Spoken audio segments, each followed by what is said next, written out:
Hello and welcome. Recently I did a video on the brief history of trolleybuses in the UK, and it was rather popular and rather successful. So I thought this is something we could go back to. Maybe take a look at some of the more popular trolleybus operations in the UK. And I thought we'd start with Bradford, as not only was it one of the pioneer trolleybus operators, it was also the last one left in service. Jump aboard our YouTube time machine as we travel back to Bradford in 1910 to discover more about their trolleybuses.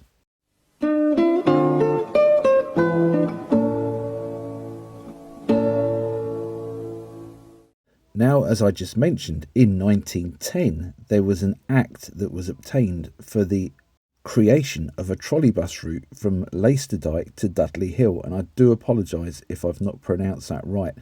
I'm not a native of Bradford and you'll have to forgive me.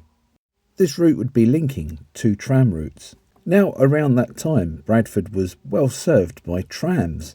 There were around 250 tram cars, and these were operating 59 miles of route, which is an enormous amount, isn't it? As you can imagine, most of the city and the surrounding areas were well served by trams. But, however, there were still areas of the city that were too sparsely populated to warrant the expense of setting up a tramway for them. Bradford looked at operating motor buses, but this was rejected. Now, as I said in my previous video about trolleybuses, at that time, not only were the roads normally unmetalled and rather bumpy and dusty and horrible, but motor buses were rather unreliable too. Remember, this was the early days of the infernal combustion engine, and they were still being developed, and it would take a long time before they would become the reliable vehicles that we now know and love. Bradford would adopt the Schiemann trolleybus system, and now again I hope I've pronounced that right, and this would have twin trolley booms and a tramway type overhead equipment. The Bradford trolleybus network was officially inaugurated on the 20th of June 1911, simultaneously with that of the Leeds Corporation route, these both being the first regular trolleybus routes in the country. However, the Bradford one didn't start publicly until the 24th of June. Now again, if you've watched the trolleybus video, you'll remember that at the time these were known as trackless trams rather than trolleybuses, and they were more tram than they were anything else, and as a result of this they were referred to as cars rather than buses. When the original service started on the 24th of June, they only had one car, and this was number 240. A second car, number 241, was obtained a few weeks later. Both of these would be renumbered 501 and 502 in 1913. These were based on a railless chassis with Hurst-Nelson bodies and Siemens equipment, and were a rear entrance single-decker. This new system was sufficiently successful to make the tramways department look at the construction of its own designed cars at Thornbury Works, and of course this would be numbered 503. And this would result in 17 further cars being built between 1913 and 1918 to serve extensions of the original route. This being on the 17th of July 1914, where it would extend to Bankfoot, and on the 13th of October 1914, where it would extend through to Bolton. And no, not the Bolton you're thinking of. This is Bolton in the north-east of Bradford rather than Bolton, which is north of Manchester. The 25th of June 1914 would see another route started from Odsall to Oakenshaw, whilst on the 11th of March 1915 another route would open from Frizinghall and Bolton Woods. At this time, Bradford had a new manager, a Mr. R.H. Wilkinson, who was incredibly impressed with the potentials of the trolleybus. Now, originally it was designed to be a feeder to the tramways, but he could also see it being used as a possible substitute for them. 1919 would see him designing a double-deck Bradford tramcar on a four-wheel trolleybus chassis, and this would become number 521, and this underwent successful trials on the 3rd of November 1920. Now, this wasn't the first British double-deck trolleybus. There'd been open-top versions running in Keighley, Hove and Brighton, but this was the first with a top cover and the first which would be considered as a rival to the tram. So successful was this design that it actually prompted tramways to convert to trolleybuses in places such as Birmingham and Keighley. Another enormous vehicle, a 59-seat, four-wheel steering, six-wheel double-decker, followed in 1922, and this was numbered 522. But the plans that they'd hoped for a large network were not approved, and Wilkinson advocated conversion of the Eccleshill, Idle and Thackeray tram routes, whilst there were also proposals for trolleybuses in Baildon, Whitecross, Keighley, Brighouse and Checkheaton. The trolleybus operations in Bradford was one that was evolving very quickly and was constantly being upgraded. AEC one-man operated cars were introduced in 1923, and at this point you must remember that most of the trolleybuses, in fact all the ones that Bradford were running at that point, were on solid tyres. But in 1926-1927 there were pneumatic-tyred Garretts and ADCs delivered. A new route to Clayton, which is in the southwest of Bradford, was opened on the 4th of September 1926. On the 24th of October 1927, the Oakenshaw route was extended from Odsall through to the city centre, and in early 1928 this would allow a through service from Oakenshaw through to Clayton. The first tram to trolleybus conversion would take place on the 29th of November 1929 on the Allerton route, this being to the west of the city centre. This would see trams being replaced by six-wheel English electric vehicles. With this conversion, the success of the trolleybus was now assured, and these were more buses than tram cars. After 1930, Bradford wouldn't buy any more single-decker trolleybuses, and 1934 would see the department standardising on four-wheel double-decker trolleybuses. Throughout the 1930s, the Bradford system expanded steadily, the various routes opening at the following dates. The 31st of March 1930 would see Saltaire via Thackley opened. The 22nd of March 1931 would be Greengates via Idle. 1st of June 1934 would see the wires extended out to Eccleshill, and on the 21st of November 1934 they would eliminate trams on part of the Clayton route, and the wires were extended out to Thornton. 2nd of October 1935 would see the wires reaching Duckworth Lane, and these would later reach the new Royal Infirmary on the 20th of April 1936, and on the 6th of July 1938 Tong Cemetery in the southeast area of the city would be reached, and on the 7th of May 1939 Saltaire, Bingley and Crossflats in the northwest of the city was also reached.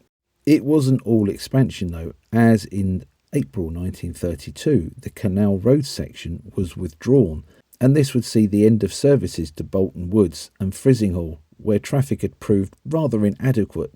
This service was handed over to the West Yorkshire Road Car Company in return for the withdrawal of their competitive services on the Clayton section of the trolleybus network. Unfortunately, things weren't quite so settled in the global market, and the 1930s would lead into a very turbulent time in Europe, this being the era of World War II.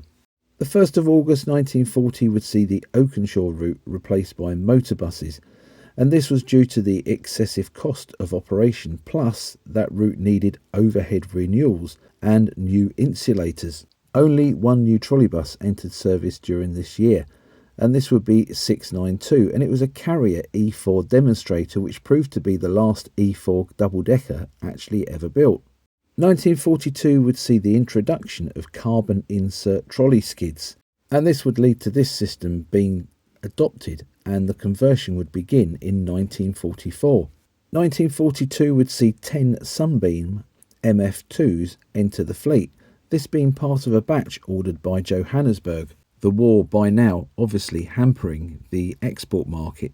Incidentally, these would be the first 8-foot wide vehicles in the fleet. In 1945-1946, 37 Carrier Ws entered service, and this would see the last of the single-deckers and the early six-wheelers being withdrawn.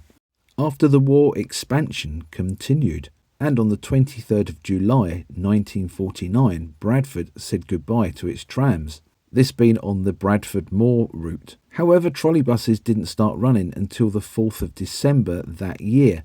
In the meantime, there was a temporary motorbus service provided for this route. This route would be operated by new BUT 9611Ts, these featuring row bodywork and electrical equipment from English Electric. In 1951, authority was given to run the route on the Thornbury service. Now, this had been wired for journeys to the depot for many years, but hadn't seen a proper regular service. But this would commence on the 2nd of March 1952.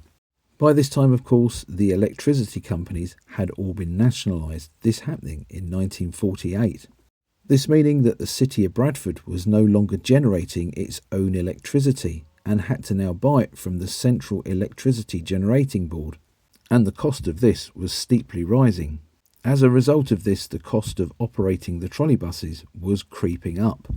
By this time, Bradford had a new general manager, Mr. C.T. Humpbridge, and he met this challenge by purchasing second-hand vehicles and equipment and rebodying older chassis to improve the age profile of the fleet. This money saved would allow additional routes to be opened, but without heavy capital charges. The 24th of June 1954 would see a new Wibsey route opening, and on the 8th of April 1956 there would be an extension to the Buttershaw route, whilst on the 15th of July 1956 the Clayton route was extended half a mile from Town End along the avenue.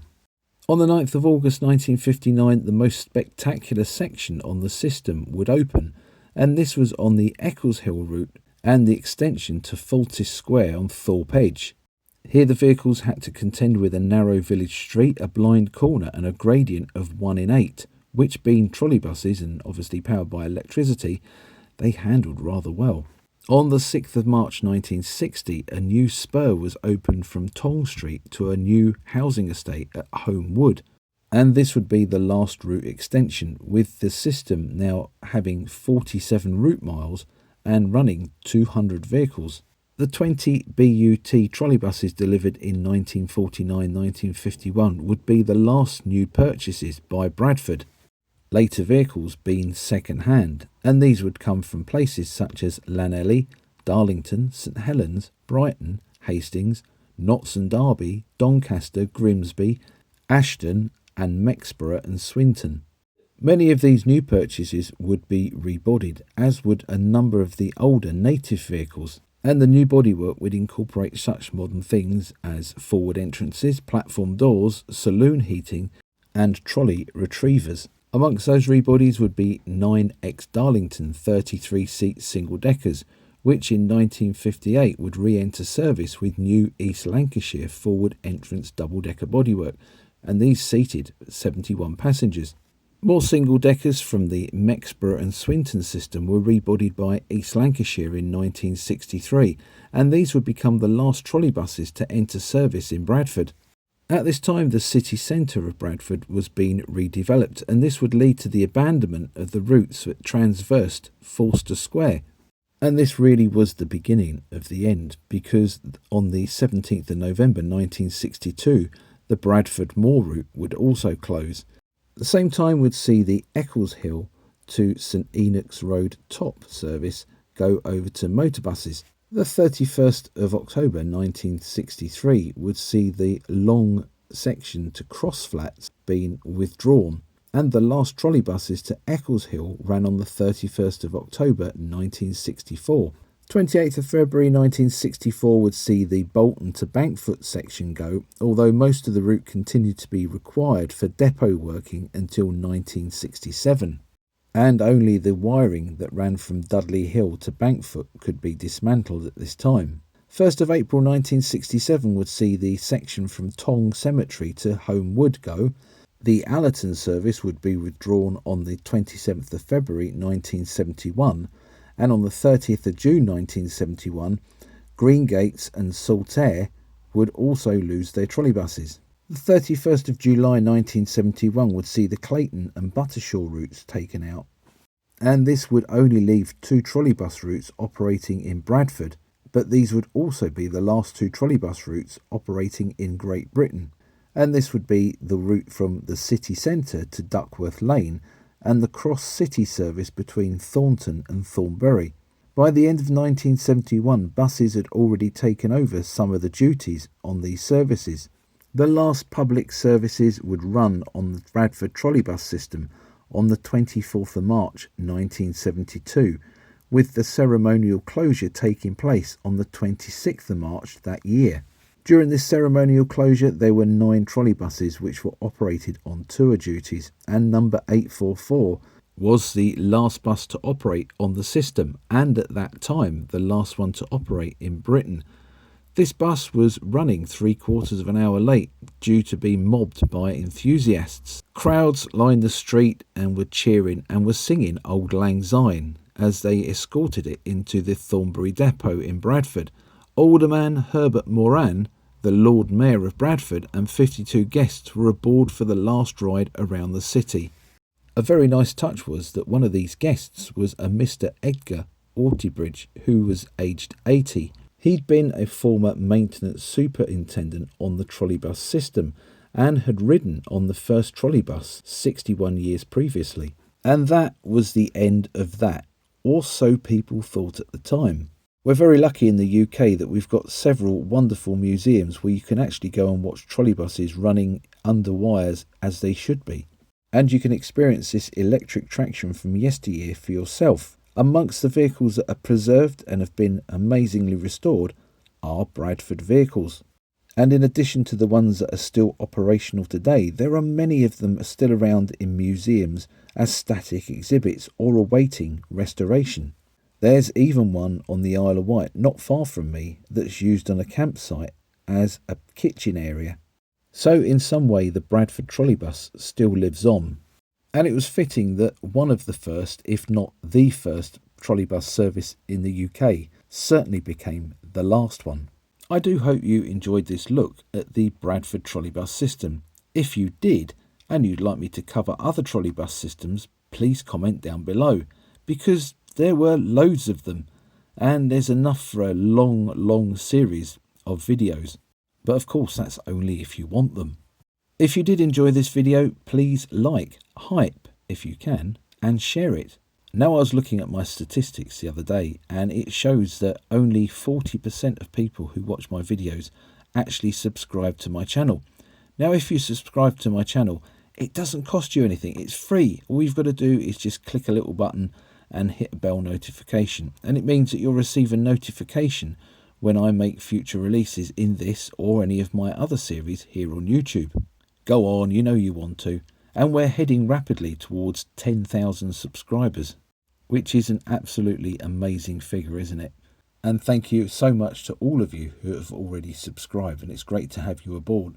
If you are enjoying the videos and you're enjoying the channel content, you can always buy me a drink via the Super Thanks button, and I would really appreciate that. And I'll thank you in advance. Thank you. And lastly, I will be going in a moment, trust me.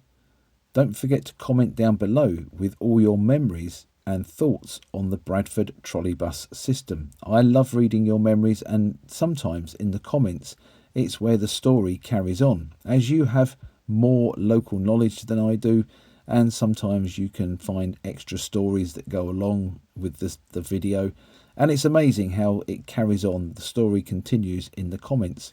And I do love reading all your comments. I genuinely do read your comments, and I do try my hardest to reply to each one of them personally. Once again, many thanks for watching. Bye for now.